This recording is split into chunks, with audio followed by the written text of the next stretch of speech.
Assalamualaikum warahmatullahi wabarakatuh. Saya Octavian Indi Prabowo dengan NPM 182.374 dari kelas 5B PCKR. Di sini saya akan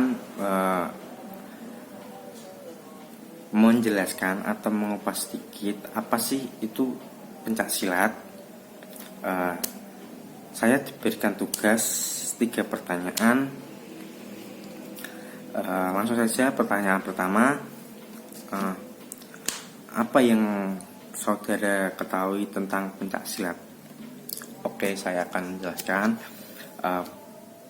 Pencaksilat itu sendiri adalah olahraga bela diri yang bagaimana semestinya olahraga ini telah ada di zaman dahulu, di zaman kerajaan hingga sampai sekarang. Pencaksilat itu sendiri berasal dari Indonesia. Pencaksilat sendiri adalah cabang bela diri yang biasa digunakan di ajang-ajang tertentu, misalnya ajang kecamatan, ajang kabupaten, sampai nasional, sampai internasional.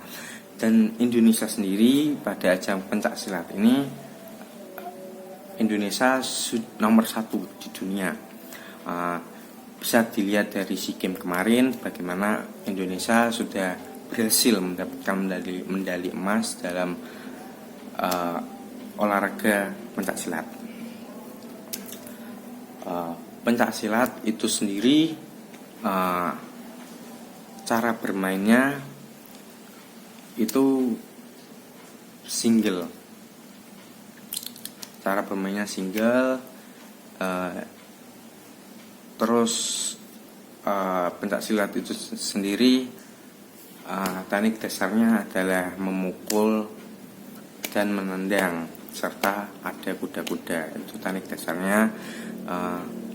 Kalau mungkin ada teknik dasar yang lain, mungkin bisa teman-teman bisa mengambil dari artikel atau website atau baca buku dan lain sebagainya. Pada ajang-ajang tertentu pencaksilat ini biasanya digunakan atau menggunakan body protector atau alat pelindung tubuh biar tidak terkena cedera yang terlalu serius. Dan pencaksilat ini juga permainan langsung terkena fisik, dan kita mengupas sejarah sedikit. Pencaksilat itu sudah ada dari zaman dahulu. Indonesia sudah mempelajari seperti itu di ajang pencaksilat ini. Dulu zaman penjajahan, pencaksilat ini sering digunakan untuk ajang pertahanan individu. Pencaksilat ini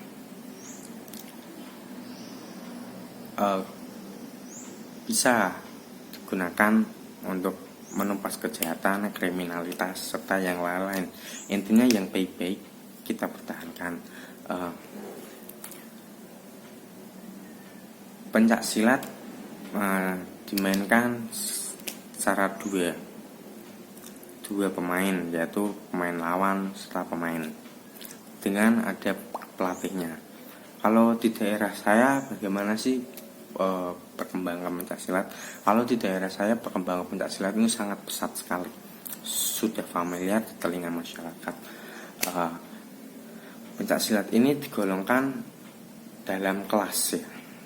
Kok kenapa sih ada kelasnya? Artinya seperti ini.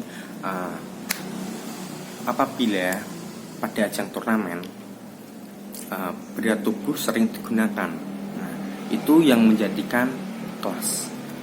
Berat tubuh misal berat 45 kg, ya harus bermain sama yang beratnya 45 kg.